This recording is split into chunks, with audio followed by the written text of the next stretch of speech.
Welcome to Everything Health, produced by the A. Philip Randolph Institute. Tonight's segment is sponsored by Kaiser Permanente, one of labor's premier healthcare providers. This is a conversation about health and healthcare in America. Tonight's segment will be hosted by Cleola Brown, president of the A. Philip Randolph Institute.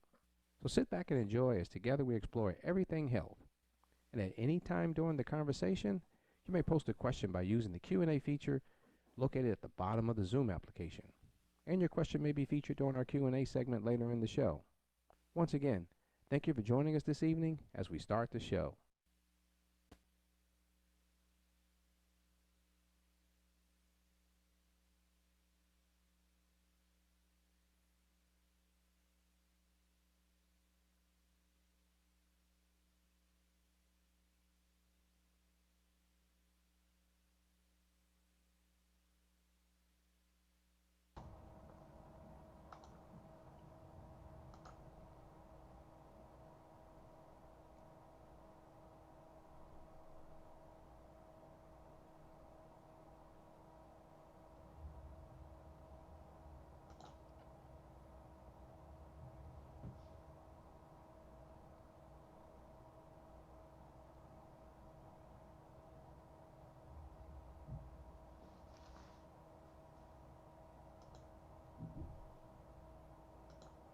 One, two. Fred, we're live.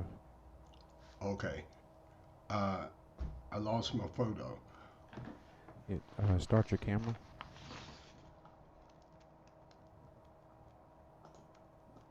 It won't let me start it. I pressed the ask to start. Press what? No, I sent a request where it says ask to start your video. You're not. There should be something popping up telling you can start it. Says I can't start it because the host has stopped it.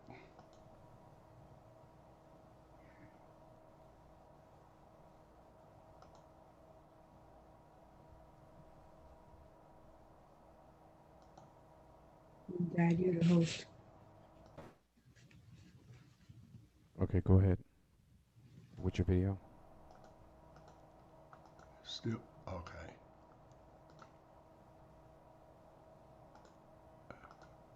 Okay. It's popping in and out.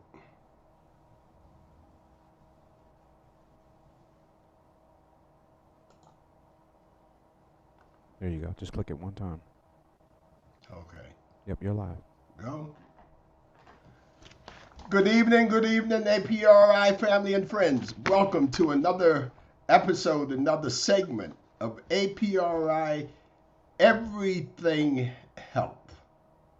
And when we say everything, we're talking about literally everything. We have talked about COVID and the people, the families who have been ravaged by COVID.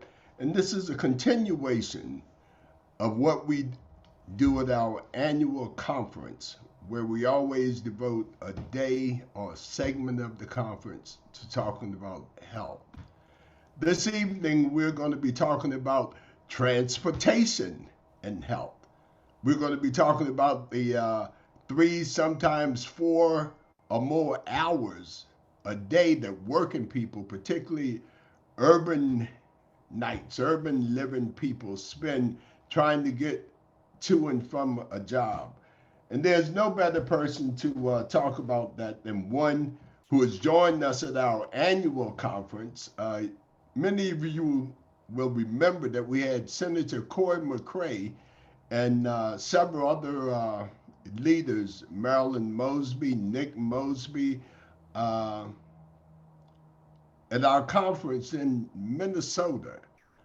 And they were all folks under 40 at that time. So I guess now they're a couple years older. But somewhere there's a passage that says, what is it? The youth shall lead them.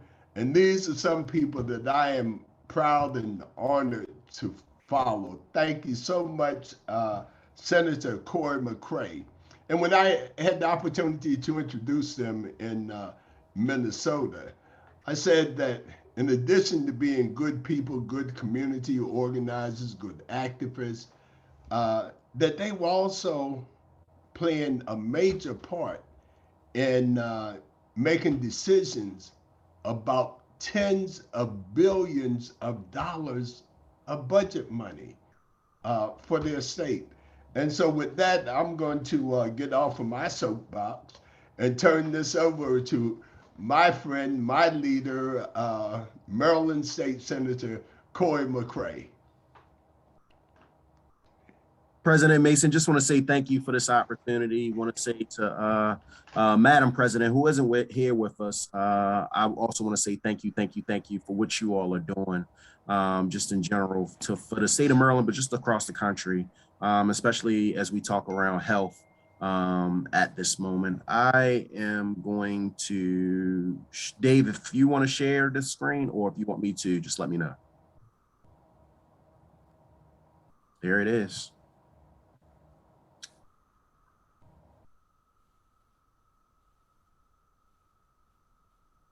Perfect. So for folks that may not know, my name is Cory McCray. As President Mason has stated, I represent East Northeast Baltimore in the Maryland State Senate. I am honored and glad to be here with you. And you can go to the next slide, Dave. You know, before I jump into the health component of it, I just wanted to kind of lean in on who I am so that you can better understand. As President Mason has stated, I'm a member of the International Brotherhood of Electrical Workers. I live in the Overley community. That's a part in Baltimore City. I live there with my wife, Demetria. I'm a father of 4 children, Kennedy, Reagan, CJ, and Bryson. I love that President Mason actually lifted up that I'm a graduate of the National Labor College. So I wanted to kind of salute and just recognize all of our graduates from the NLC. And I'm a proud graduate from there. But I have the distinguished honor of serving and get my training wheels in the Maryland House of Delegates. And currently I serve in the Maryland State Senate. So I'm proud to be here with you, but just wanted to lean in on who I was so that you can better understand why I do the work that I do. I'll then talk about, Dave, the next part is in reference to like, where do I represent? So when you think about the 45th Legislative District, this is the heart of East Baltimore, where we have many challenges. And I'm glad to be here with you today to talk about the health component. But health can be directly or can be indirect things that affect your health. Think about the concentration of liquor stores. Imagine if you're in 1 mile radius, you have 29 liquor stores. Our young people have to walk past this and get the visual, but also just the concentration of liquor being in a neighborhood. That's challenging. That's the district that I represent to some capacity. When you think about food deserts in the city of Baltimore and the challenges that we have from just not being able to get healthy food options, you know, that's a real reality for a number of folks in my district. When you think about the abandoned houses and the concentration of abandoned houses, that's a reality for a number of folks in my district. But most importantly, today, I want to talk about transportation. Transportation has a very, very direct component in this, Dave. And I just wanted to lean in. On the next slide, we'll start to talk about like, how does transportation affect folks? So Dave, when I think about transportation, I think about how long is that commute that you have to sit on our public transit? Public transit could be our MTA, which you see the picture of. Public transit could be the light rail. Public transit can be the subway. Public transit has a number of forms, a number of modes that it can present itself in. But the reality is we think about public transit, how are we commuting to work? And what is that time frame in which we're doing that? How are we getting our prescription drugs? If you're a senior, that may be the only route that you can get it is through your public transit. Let's talk about, like we talked about the food deserts in some neighborhoods. So we know that food options aren't walkable. So the corner store, the liquor store may be walkable, but to get healthy food options, you may have the only availability of public transit. And I just kind of wanted to lift that piece up because it's so important. Now, when we talk about public transit, we're thinking about like, do you spend and thinking about the 13% that have access to their job in less than an hour? This is very, very important, and it's very, very critical from that piece of it. And I want to go into some of the studies that have been done, Dave, on the next slide, and just kind of lean in on that piece.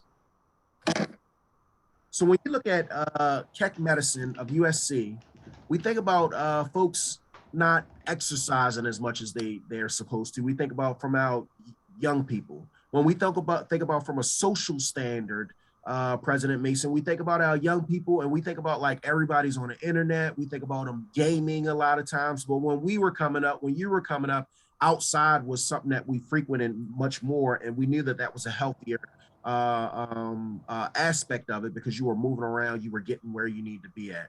You think about sleep deprivation. So we think about like folks not taking the opportunity to be able to get the necessary sleep to have a healthy start or have a healthy programmatic way. When we talk about transportation, we think about the increased exposure to air pollution. So we think about the more cars that we have on the road, we think about the more trucks that we have on the road, that has a direct impact on our air quality. And you can think about a number of air quality measures from that standpoint, but transportation definitely plays a role.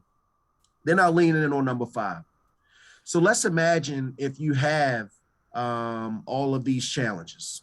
Let's imagine that you're sitting on that bus, you're sitting on that light rail for a number amount of time, and it has to be able to get to work, or you're not able to get to your young people to get to school on time. Imagine those indirect stresses that a person is facing, and that impacting your health from that standpoint. So I chose transportation. But as Dave has went to this next slide, I wanted to lean in on the 21 bills that we were able to get across the finish line. So while transportation was very, very large, I wanted to say that we did a work around food deserts because I brought that up as a problem. From a health aspect, we made sure that the incentives or things of that nature could be applied from an agency that we have, Department of Housing and Community Development, that can entice grocers or healthy grocers, I should say, to come into our neighborhood. When I think about job creation, I had one of my friends that was kind of stressed out because he was an electrician. And one of the things that was affecting him, President Mason, we worked on the Justice Reinvestment Act, but he could not work on places such as Norfolk Grumman and as Fort Meade because of something that was impeding his record back in the 80s. So a mistake that he had made during the 80s that he had paid his time for was still impacting him 20, 30 years from now, but we were able to get that bill passed also, which would be able to expunge those things off of his record. What happens is if you had caught driving without a license charge and a subsequent charge during that, that wasn't an expungable offense. So that was one of the things that we were able to make Dave, I'll lean in on the next slide, which is the Transportation and Safety and Investment Act. So Transportation and Safety and Investment Act was very, very large for the Baltimore region, but just urban regions in general.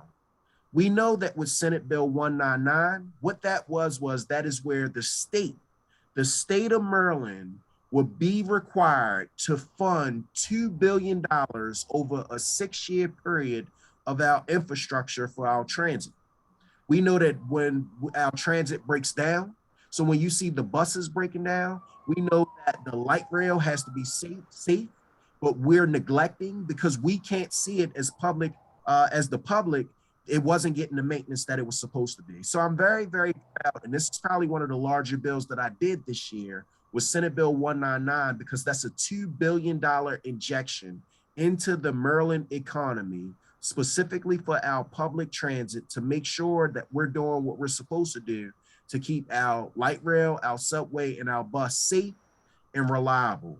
So for folks that see our buses breaking down, they see these public transit modes breaking down, this is where we are making the investment that's necessary for us to be able to thrive. I just wanted to lean in that this could not be done by itself.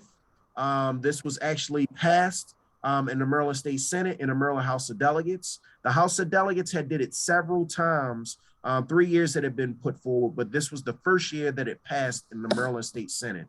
Unfortunately, this bill was vetoed by our current governor, and will have to come in this next following session to override the governor's veto to make sure that the investment for our public transit happens in the manner that is supposed to. I just want to lean in because it's very, very important points. So keep in mind that our young people catch our public transit to go to school. Our seniors catch our public transit for their prescription drugs, and our families catch public transit maybe for healthy food options, but also, let's say, sometimes for childcare, just making sure that their child can get to their childcare when they're trying to get to work. Dave, I want to go to the next slide because this also talks about another piece of importance for public transit. So many folks from Maryland, especially the Baltimore region, remember the red line. And what that red line was going to do, be able to take the folks from east to west Baltimore, west to east Baltimore, and get them job access in a certain amount of time from that standpoint. We've seen our as we went through this health pandemic, that this conversation has risen in the Senate. The United States Senate is what I'm talking about, not the Maryland State Senate. The United States Senate with our leaders, Ben Cardin and Chris Van Hollen, making sure that they can carve out dollars so that if we resurrect this, if we do get a new governor and that governor is so inclined to make sure that they lean in on some form of a rail, it does not have to be the red line, but some form of a rail system or some system to help us get east-west connection in a respectable amount of time that we have the path forward from a federal partners, and hopefully the state would then inject that also. I wanted to lean in on this, President Mason, because this was a very, very part, and a lot of folks put a lot of work in, but that does have a health aspect, because the more that we can make our transit more reliable, more safe, arrive on time, but also expedient for workers and people that catch public transit, we're going to have healthier outcomes indirectly within our neighborhoods of our respective jurisdiction. The last slide that I like to lean in on, or last couple slides that I like to lean in on, is just in reference to this COVID-19. So I was with the NAACP, I'm with a number of city leaders, I'm with a number of elected officials, but President Mason, I think that it was a very important conversation that needed to happen that I couldn't hear when I was hearing folks speak. And that's in reference to the vaccinations. Let me be clear, I'm vaccinated. And this is a very, very important conversation to have. But I have hard to reach people. I've had hard to reach communities. I have hard to reach zip codes. And inside of these hard to reach communities, the honest conversation that we have to have is that it's hard to reach because folks don't feel comfortable. They don't trust their respective government. And how do you trust your government again? You make sure that you deal with those indirect issues, whether it's illegal dumping in neighborhoods, whether it's the abandoned houses, whether it's the public safety, but also the transportation needs. If they see that they can't trust their government in reference to transportation, you know what? That indirectly impacts our results for COVID-19. So I think about while we're dealing with this health pandemic, there are other pandemics that will not leave our communities that we have to make sure that we address. So I just wanted to lean in on that because sometimes we forget as we're telling folks about vaccinations that that the hesitancy is caused because of the indirect things that have been inflicted on our neighborhoods, whether it's local, state, or federal. Dave, you can go to the next slide. And President Mason, I just wanted to kind of, reiterate as we went through the slideshow that transportation is an equitable conversation. It's a health conversation, but it's also an equitable conversation. Everybody do not have the luxury of having a car. Everybody does not have the luxury of having a truck. Everybody does not have the luxury of having two cars or two vehicles in their house. But the reality is that public transit is the only option. And sometimes our public transit, not just in the city of Baltimore, this could be Chicago, this could be New York, this could be any other urban jurisdiction or suburban jurisdiction, where if you are not able to access this in a reliable and safe way, it can be very stressful and it can have health impacts on folks. And I just wanted to lean in, it can have health impacts, but most importantly on people of color, whether it's Black folks, whether it's brown folks, whether it's young folks. Like this has an impact on the communities that need it the most. President Mason, I cannot say it enough. Just thank you for this opportunity to be able to spend with you all. But I look forward to each and every question that comes before me at this moment. Wow, thank you for that insight. Thank you for that education. And thank you for all that you do, brother leader Corey McCray. So Jada, I see that we have some questions in the chat box. Okay. We have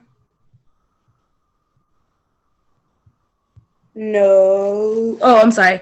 We have, it says, with the new infrastructure bill, how can we help get our community engaged? And how can we enhance our apprenticeship programs? Your story should be told around the country, Senator Mayor McCray. Yep, no, nope. I appreciate that. In reference to the infrastructure bill, this is very important because there could possibly be a number of infrastructure dollars coming from our federal government. We know that our infrastructure, whether it's the bridges, whether it's our public transit, and things of that nature, are crippling. We have to address this issue because it will indirectly benefit our respective constituents, also our communities. How can you engage? I think about our senators are currently having this conversation, and our Congress people are definitely having this conversation. If you are in the state of Maryland, I ask you to reach out to folks like Congressman Kwesi Mfume, who I know is on the same page, Congressman John Sarbanes, Dutch Ruppersbergers, Anthony Brown, and others to make sure that they at least hear your opinion. As a legislator, one of the things that I take in consideration is the folks that live in my respective district and what is important to them.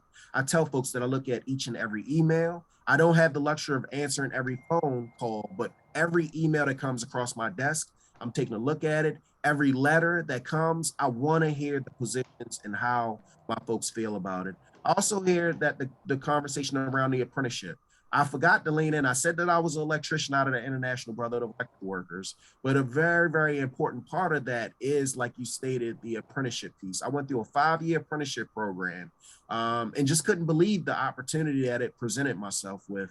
You think about from an apprenticeship standpoint that folks pay for school. A number of folks paid for colleges and universities. That wasn't what we had to endure. We actually went to school for free and they paid us to go to school through the IBW. But I'm blessed. And I always say I'm successful because of those opportunities that were given to me. I don't want to take up the time, but I did feel as though it was important apprenticeship piece. Okay. We have another question from Robin Ward that says, as we are coming up on the anniversary of the murder of Marcus Parks, we have also had 2 mobility drivers killed as well. You have been a great supporter of transportation. What can we at ATU do to help Congress push HR 1139, Transit Worker Pedestrian Protection Act? We are being assaulted just for asking to be just for asking to be asked to put on a mask. Yep, I think that in reference to driver Marcus Parks, we just did something in our neighborhood right there on Huffman Street.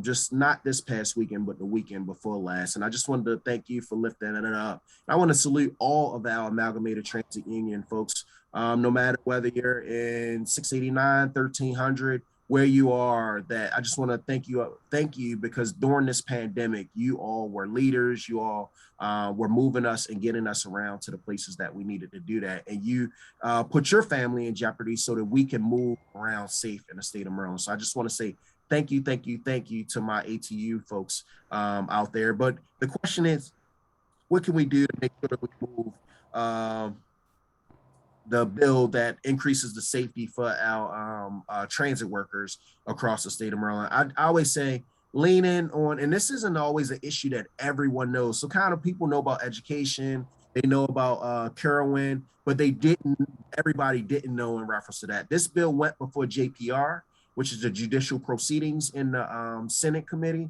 and it went before Judiciary in the Maryland House of Delegates. So I say start off, if you have a delegate that's on one of those on Judiciary, or your senator is on JPR, that's the respective committee that the bill was held before. And I also say just reach out to your delegates and your senators just in general, because if it does make it to the floor, they still are going to have a vote, or can actually reach out to the folks in those 2 respective committees to say, hey, this is a very, very important issue for my constituents. There are a number of paratransit, transit workers all throughout the state of Maryland, and we want to make sure that their voices are heard, but most importantly, they're safe as they're moving folks around the state of Maryland. So thank you again for that question.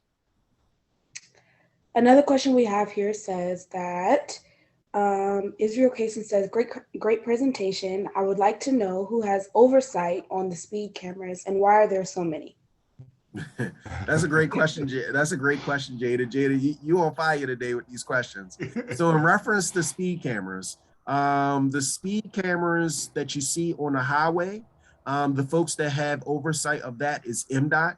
And then if you see them on our public streets, it's the respective local jurisdiction. For folks that may not know the history of speed cameras, the speed cameras kind of came about. Montgomery County was the first one that had. Then we kind of did a statewide respective approach to that. So only time you can see the ones on the highways is if there is construction work going on, because we want to make sure that we keep our folks that's working on our highways, rebuilding our highways safe. So you will see those cameras where construction work is going on. So it may not be going on at that moment, but there is something going on in that respective area, which is why that camera is deemed there. When you look at the ones in our local jurisdictions, typically they have to be within a half a mile, I believe, of a school. So it has to be within a half a mile of a school in order for them to place a camera there. If it's not within a half a mile of a school, you just alert that respective local jurisdiction. They will come out, and there have been some that have been notified that it isn't within a half a mile of a school, and have been picked up and removed from those respective desired areas. Then we actually did a bill, so there are more cameras coming. There are two cameras that are coming that don't fall under the designation that I just stated, the highway or by a respective school. Just so that you're on alert, that is in Prince George's at Indian Head Highway, I believe. And what happens is there have been a number of deaths on this specific area. The local jurisdiction don't have the resources to make sure that they can kind of address that respective area. So all of that funding has to go to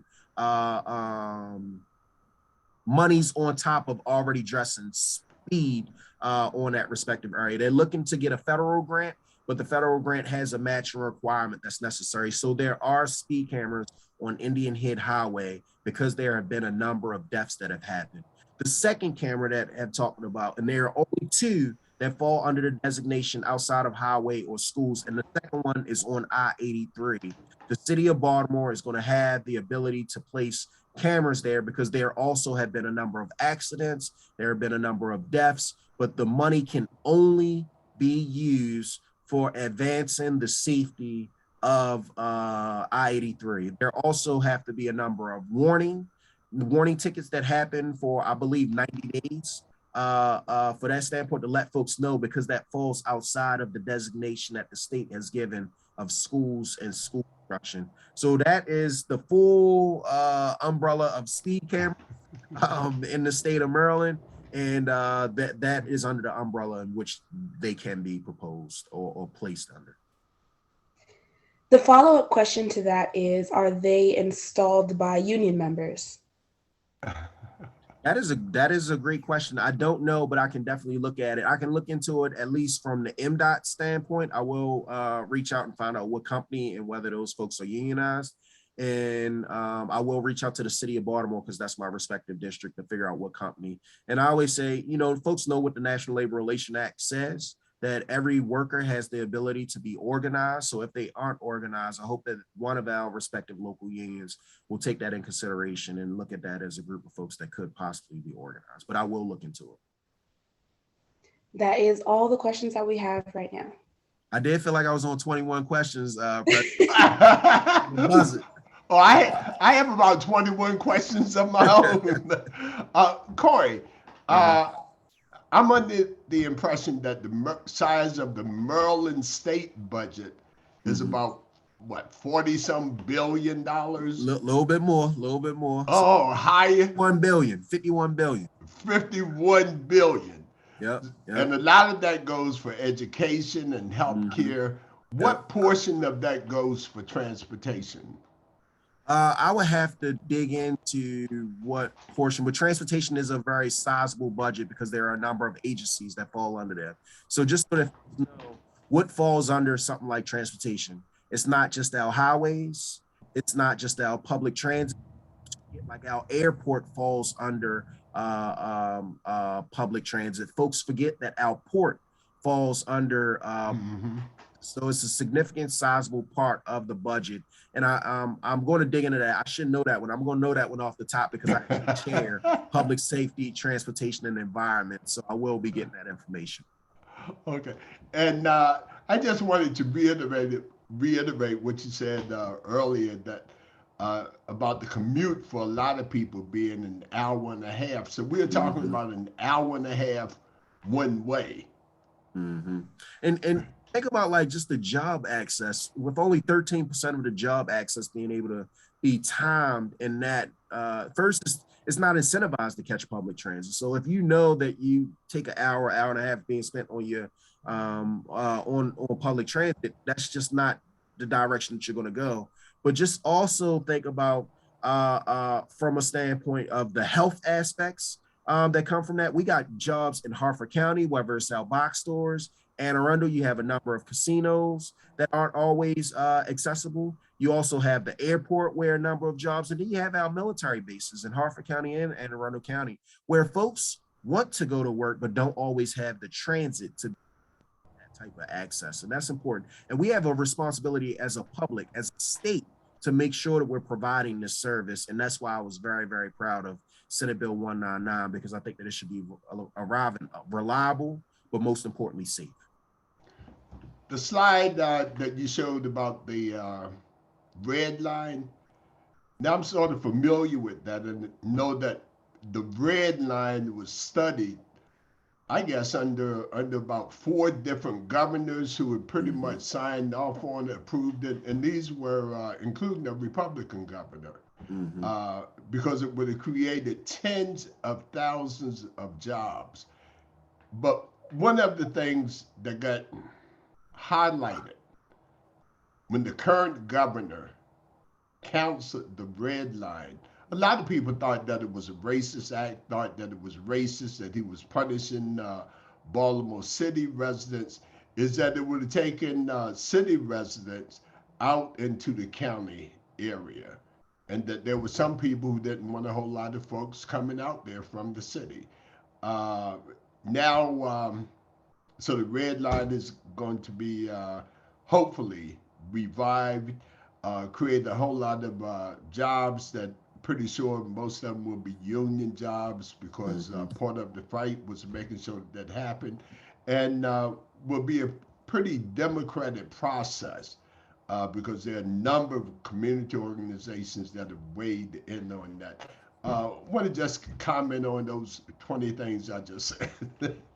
Yep. So one of them that I want to lean back in on. So the operating budget for the transportation is 4.9 billion goes just towards transportation. That's not inclusive of what we spend capital wise, but just the operating is a 4.9 billion from transportation. So just wanted to kind of link that question. And the thing that you talked about with the red line, and I think that this sometimes goes on deaf ears, that was $2 billion removed out of the Baltimore economy. So $2 billion was removed. And what that is that's the gas station also being able to make money.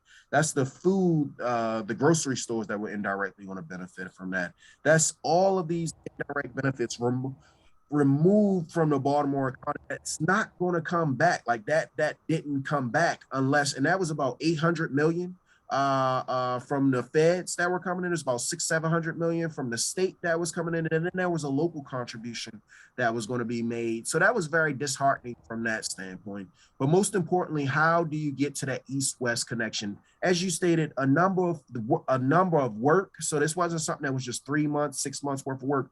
Years worth of work went into why this would need to happen, why this was needed to be mapped out. What was the job accessibility and what was the things that folks will be able to be get to and access from that standpoint. So very disheartening indirectly from the money that will be come to our economy, the union jobs that will be applied to it from that, whether it was maintenance, whether it was building, whether it was the folks that were driving the respective line that was there, but most importantly, the people that are indirectly still impacted because we didn't come up with an alternative solution. No alternative solution was put forward except for like a suited up bus system. And what happens is we're still falling short from that standpoint, whether it's maintenance or just arriving on time. Corey, and, another thing that I think is significant. Years ago, I worked with Sojourner Douglas, trying to create opportunities for city citizens to get jobs in whether it was Columbia, Harford County. And what we found is that most of the public transportation ends at 11 o'clock. Mm-hmm. So Mm-hmm. somebody has a good job at Harford County, whether it's Aberdeen Proving Ground or Yep. some of the job somewhere in Howard County, they can get there, but then they have a real challenge getting home when they get up when their shift ends at 11 and the buses have stopped running.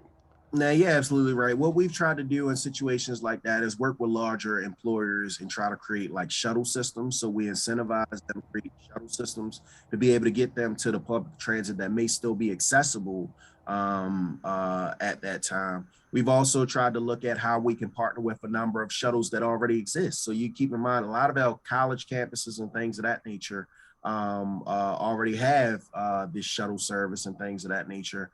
So how do we broaden that? How do we build on what already exists and kind of make that connectivity a little bit better? We also have the, I can't think of the free bus service that's in the city of Baltimore, but how do we expand that? I know that that's conversations that's going on with the mayor Right. at this moment, and just accessibility to the different neighborhoods. But you're absolutely right. It's a shame that we have the airport is another one. You know, a lot of these job opportunities that don't have public transit accessible, and I do feel as though it's our responsibility as public servants, but most importantly, our government. Public transit is a public service that we should be providing, and it should be accessible. I was looking at some numbers recently, and I think that the United States, in terms of the advanced democratic countries, is way down in terms of eligible voter participation. I think that prior to the 2020 election, it was like in the 20s in terms of eligible people that actually voted. So what we hear a lot of times is that it doesn't matter. But unless people get out and vote, we don't get a Corey McCray, who I believe is I think I said a politician from the people or something like politician for the people. We don't get that.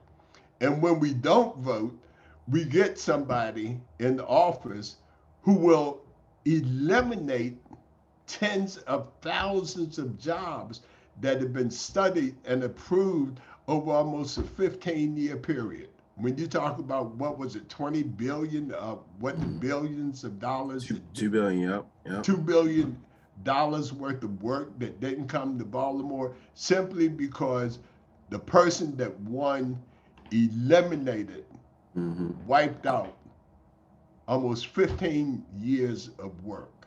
So voting does matter.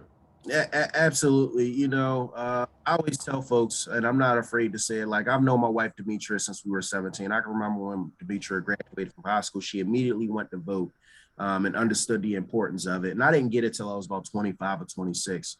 But you start to think about, especially these local and state elections, like this stuff matters. Some of these elections, 13 votes, 50 votes, 60 votes, like less than 100 votes. And at that moment, every vote matters, especially if you're the candidate, especially if you're on a team of a person that was trying to get across the finish line. Then I think about it, if I could be very, very honest, President Mason, you know, elected officials say they pay attention to everybody. That's not true. They pay attention to people that, and they pay attention to communities that vote. That's right. So like, how do you get and amplify your voice on specific areas? And I had this conversation my first year in the House of Delegates. We did a voting rights bill that restored voting rights to folks that were on parole or probation.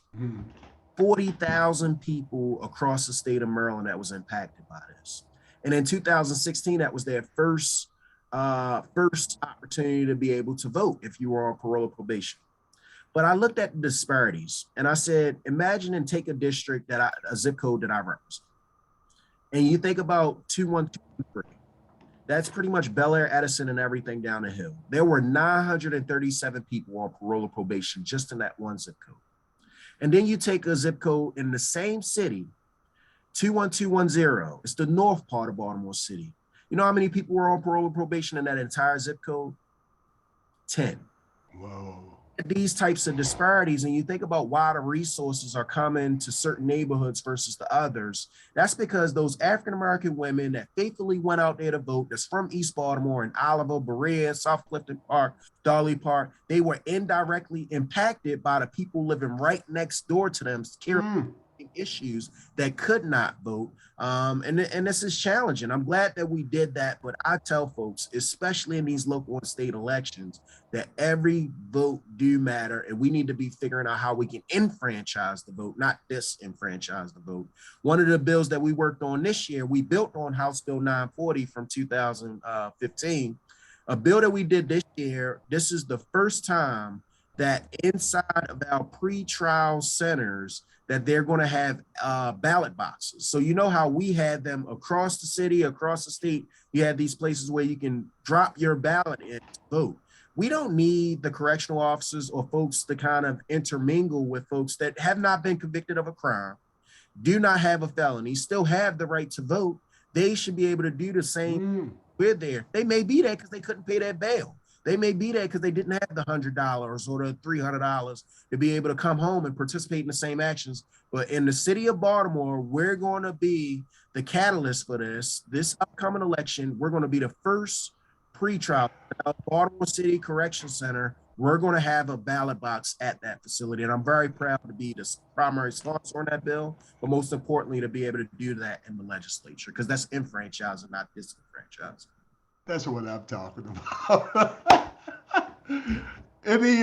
Corey, thank you so much. And I am proud and honored to call you my leader. And I'm extremely proud of you. I feel like I've watched you grow up over the years. You helped put me here. I ain't afraid to say it. Like, when nobody believed, you believe. Like, whether it's the House, whether it was the Senate, like, these are not tough journeys, but like, it's you all, leaders such as yourself, Dr. Johnson, so many people that I've looked up to that I can see as leaders, mentors in my community that help me make sure that I'm standing on the right foundation. But most importantly, that I don't lose sight of who put me there and why I'm there. So thank you. And thank you. And thank you to all of the attendees. And look forward to seeing you next week. Thank you again, Corey. Thank you. Yes, sir.